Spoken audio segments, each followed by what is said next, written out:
ओम शांति। प्यारे भाई बहनों, आज हम आपको अमर कथा की कहानी सुनाने जा रहे हैं। बाबा जो मुरली में बताते हैं ये अमर कथा है। ये बहुत कहते प्राचीन कथा है।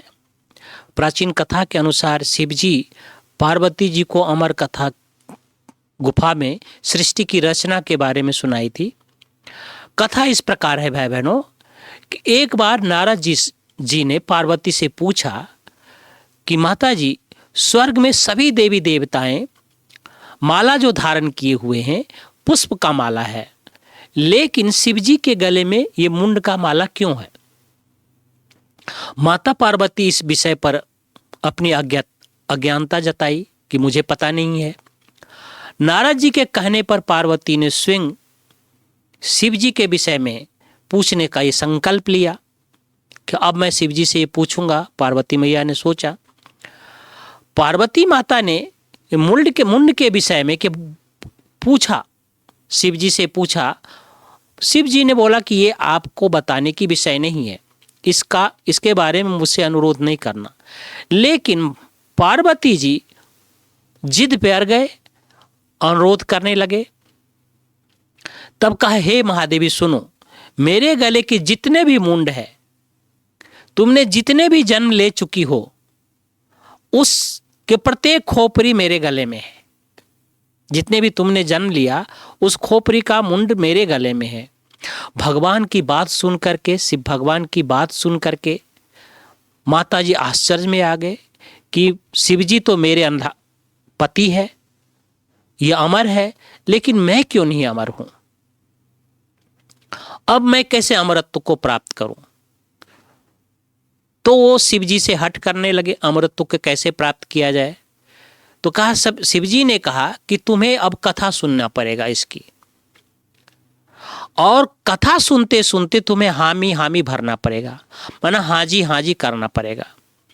अगर बीच में सो गई तो कथा नहीं सुन पाओगी, और कथा कोई दूसरा सुन लिया तो अनर्थ हो जाएगा। यह पार्वती के सिवाय कोई नहीं सुन सकता था यह कथा। तो पार्वती जी को कहाँ ले गए? निर्जल जंगल में ले गए, गुफा में ले गए, जहाँ पर कपाली ऋषि रहते थे। वहाँ पर उन्होंने कथा सुनाना प्रारंभ किया। शिव जी ने, शिव जी प्रकट होकर के कथा सुनाना शुरू कर दिया। और माता पार्वती को ये था कि हामी भरना है, कथा सुनाना शुरू कर दिया कपाली रुद्र के गुफा में। कथा सुनाते सुनाते सुनाते सुनाते बीच में पार्वती सो गई, और सो गई, उसको नींद आ गई, सो गई। और शिव जी कथा सुनाना शुरू कर दिए, प्रारंभ कर दिए थे। और नींद टूटी तो शिव जी से माफी मांगे। और तो शिव जी को ये ध्यान में आ गया, हाँ जी हूँ कौन कर रहा था, हूँ कौन कर रहा था। अब शिव जी सोचे कि भाई कथा कौन सुन लिया, पार्वती के सिवाय तो और किसी को हम कथा नहीं सुना रहे थे। अब शिव जी त्रिशूल लेके खड़े हो गए, जो इधर उधर दिखाई देगा उसको मारेंगे। तब एक कबूतर भागा वहां से, फिर शिव जी ने उसको खदेड़ा। खदेड़ते खदेड़ते खदेड़ते खदेड़ते उस समय खदेड़ते हुए लेके गया वेदव्यास की पत्नी जमाई ले रही थी। जब देवद वहां पहुंचा, कबूतर उड़ करके वहां भागा, शिव जी उसके पीछे दौड़े। तो उस समय 12 वर्ष तक वेदव्यास की पत्नी जमाई ले रहे थे। और जब वो उबासी लिया तो उस समय वो कबूतर उसके अंदर कहते ही चला गया। उसके भाई बहन, उसके जो कहानी में लिखा हुआ है उसके अंदर चला गया। अब वो सभी लोग, शिव जी छोड़ दिए उसको कि भाई अब नारी हत्या कैसे किया जाए। अब उसके पेट में दर्द होने लगा। महर्षि वेद व्यास की पत्नी को पेट में दर्द होने लगा। तो ब्रह्मा जी के पास गए, ब्रह्मा जी के साथ विष्णु जी के पास गए। विष्णु ने कहा कि इस समस्या का समाधान मेरे पास नहीं है, केवल इस समस्या का समाधान शिव जी के पास है। अब शिव जी के पास पहुंचे तो शिव जी ने सारी बात बताई। कहा कि आप सब पक्षीराज की अब स्तुति करें। आप पक्षीराज की जब स्तुति करेंगे तभी ये बाहर निकलेगा। उन लोगों ने पक्षीराज की स्तुति किया, विनय किया कि निकलो।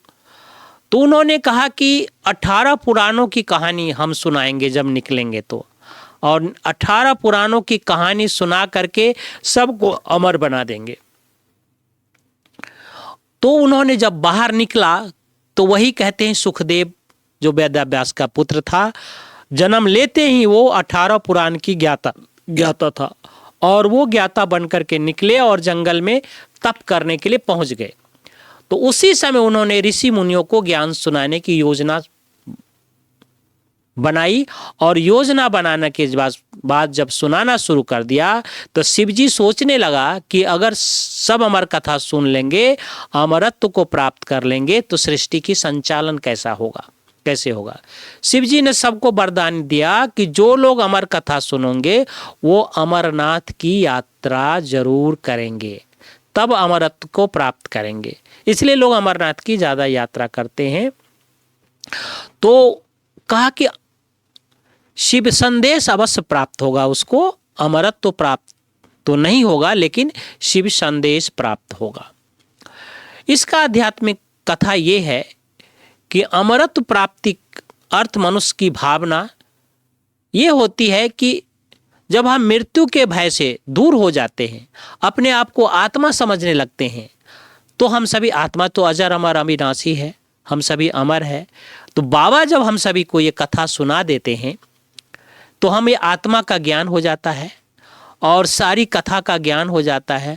हम अविनाशी आत्मा है, अमर है। तो ये बाबा और ही अमर बना के हमें अमर लोक में ले जाते हैं, यानी सतयुग में ले जाते हैं। तो बाबा ये अमर कथा हम सभी को सुनाते हैं। तो उस समय हम सभी को सोना नहीं है, तो खो जाएंगे। इसलिए ये जो बातें बाबा बताते हैं हमें अमर बनाने के लिए बताते हैं। जो आत्मा अपने को आत्मा समझ ले तो उसे मृत्यु की भय नहीं होगा, सदा अमर रहेगा। तो हम सभी को बाबा रोज अमर कथा सुनाते हैं मुरली के थ्रू। ओम शांति।